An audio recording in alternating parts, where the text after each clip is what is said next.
السلام علیکم دوستو، گلگت سے سکردو موٹر وے دنیا کی خوبصورت ترین شاہراہ اور پاکستان کے خوابوں کا رستہ۔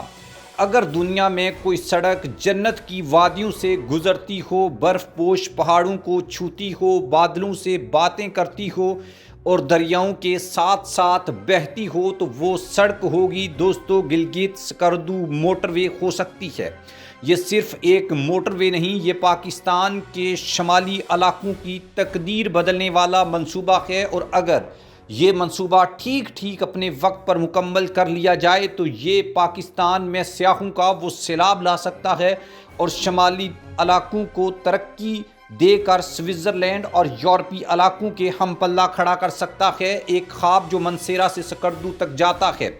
دوستو، گلگت سکردو موٹر وے ایک زیر غور مگر تاریخی منصوبہ ہے جس کا مقصد مانسہرہ سے گلگت بلتستان تک تیز، محفوظ اور جدید سفری سہولیات فراہم کرنا ہے۔ یہ وہ ریجن ہے جہاں پہاڑ رستے روکتے ہیں، موسم امتحان لیتا ہے اور فاصلے خوابوں کو محدود کر دیتے ہیں، لیکن یہی وہ جگہ ہے جہاں پاکستان کی اصل خوبصورتی سانس لیتی ہے۔ دوستو، اگر سیاحت کی نظر سے پاکستان کو دیکھیں تو آج دنیا قدرتی حسن کی تلاش میں، اور پاکستان کے پاس وہ سب کچھ ہے جو دنیا دیکھنا چاہتی ہے۔ دوستو، ناگا پربت ہو، کیٹو ہو، دیوسائی ہو، سکردو ہو، خنزہ ہو، نگر ہو، شگر ہو، گلگت ہو، سکردو ہو، اور یہ سب اس موٹر وے کو ان سب علاقوں سے جوڑ دیں گے۔ دوستو، جب سفر آسان ہوگا، سیاح آئیں گے، جب سیاح آئیں گے تو روزگار بڑھے گا، اور جب روزگار بڑھے گا تو علاقے کی تقدیر بدلے گی، اور تجارت اور چین سے کنیکٹیویٹی اتنی بہتر ہو جائے گی اور اس کی اسٹریٹجک اہمیت کا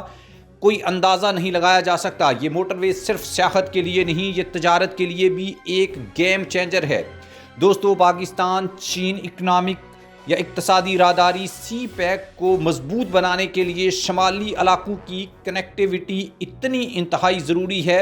گلگت بلتستان پاکستان اور چین کے درمیان ایک قدرتی پل ہے۔ یہ موٹر وے تجارتی قافلوں کو نئے راستے دے گی اور پاکستان کو ریجنل ہب بنانے میں مدد دے گی، مقامی آبادی کے لیے نئی زندگی پیدا کرے گی۔ گلگت سکردو موٹر وے وہ منصوبہ ہے جو صرف نقشے نہیں بدلتا بلکہ زندگی کو بھی بدل دیتا ہے۔ کسان اپنی فصل آسانی سے بیچ سکیں گے، طلباء پڑھنے بڑے شہروں تک آ سکیں گے، مریض بر وقت علاج حاصل کر سکیں گے، کاروبار مقامی سطح پر پھیلے پھولیں گے۔ یہ سڑک پہاڑوں میں بسنے والے لوگوں کے لیے ایک نئی صبح لے کر آئے گی۔ دوستو، یہ چیلنجز بھی ہیں اور پہاڑ آسان نہیں ہوتے۔ یہ رستہ خوابوں جتنا خوبصورت ہے مگر حقیقت میں اتنا مشکل بھی ہے۔ دوستو، شدید بارشیں، لینڈ سلائڈنگ، برف باری، تیز ہوائیں، یہ سب انجینئرنگ کے لیے بڑا امتحان ہوتے ہیں، لیکن یاد رکھیے پاکستان وہ ملک ہے جس نے کراکرم ہائی وے بنائی تھی، جس نے دیا میر بادشاہ جیسے بڑے منصوبے شروع کیے اور ناممکن کو ممکن بنایا ہے۔ دوستو، یہ منصوبہ ابھی بھی زیر بحث ہے، فائلوں میں ہے، میزوں پر ہے، لیکن عوام کے دلوں میں زندہ ہے۔ یہ وہ منصوبہ ہے جس کے لیے گلگت بلتستان کے لوگ دعائیں مانگتے ہیں اور پورا پاکستان امید لگائے بیٹھا ہے، اور ایک منصوبہ بنے گا اور دنیا کی خوبصورت ترین موٹر وے ہوگی۔ اگر یہ موٹر وے بن جاتی ہے تو دنیا کی کوئی شاہراہ اس کا مقابلہ نہیں کر سکے گی۔ یہ سڑک صرف گلگت کو سکردو سے نہیں جوڑے گی، یہ پاکستان کو دنیا سے جوڑ دے گی۔ یہ ثابت کرے گی کہ پاکستان صرف نقشے پر ایک ملک نہیں بلکہ خواب دیکھنے والا اور خواب پورے کرنے والا ایک ایسا ملک ہے جو دور دراز پہاڑی علاقوں کو آپس میں جوڑ کر وہاں موٹر وے بنانے کی صلاحیت رکھتا ہے۔ دوستو، جب کراکرم ہائی وے بنی تھی تو اس وقت اس کو دنیا کا 8واں بڑا عجوبہ کہا جاتا تھا، لیکن اگر اسی رستے کے اوپر موٹر وے بن جائے جس میں ٹنلز ہوں گی، انٹرچینجز ہوں گے اور بے شمار جو ہے وہ اس کی یعنی کہ بینیفٹس ہوں گے، تو اس سے آپ اندازہ لگا سکتے ہیں کہ گلگت سکردو موٹر وے پاکستان کے ماتھے کا جھومر کیسے بن سکتی ہے۔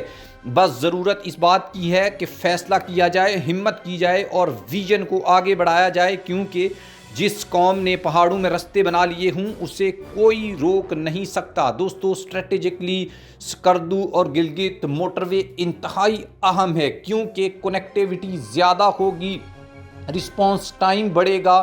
اور اگر اللہ نہ کرے ہندوستان کوئی بھی کسی قسم کی جارحیت پاکستان کے اوپر مسلط کرتا ہے تو پاکستانی آرم فورسز اسی رستے کو استعمال کر کے بر وقت ایک بہترین رسپانس جو ہے وہ دے سکتی ہیں۔ اسی چیز کو لے کر انڈیا اپنے بارڈر ایریاز میں بہترین انفراسٹرکچر ڈیولپ کر رہا ہے، حالانکہ اس کا اقتصادی فائدہ کوئی بھی نہیں ہے، لیکن پاکستان کے پاس یہ بینیفٹ ہے کہ اگر ہم اقتصادی مقاصد کے لیے کوئی موٹر وے بناتے ہیں جو ہمیں چین اور شمالی علاقوں کو آپس میں جوڑتی ہے، تو اس کے اقتصادی فوائد تو ہوں گے، لیکن اس کے سب سے بڑے اسٹریٹجک فوائد بھی ہوں گے، یعنی کہ ہمارا جو بارڈر ہے یا بارڈر انفراسٹرکچر ہے وہ اتنا زبردست ہو جائے گا کہ ہمارے بارڈر تک بھی موٹر وے جا رہی ہوگی۔ اس سے آپ اندازہ لگا سکتے ہیں کہ پاکستان اپنے دفاع کو اس منصوبے سے کتنا زیادہ مضبوط بنا سکتا ہے۔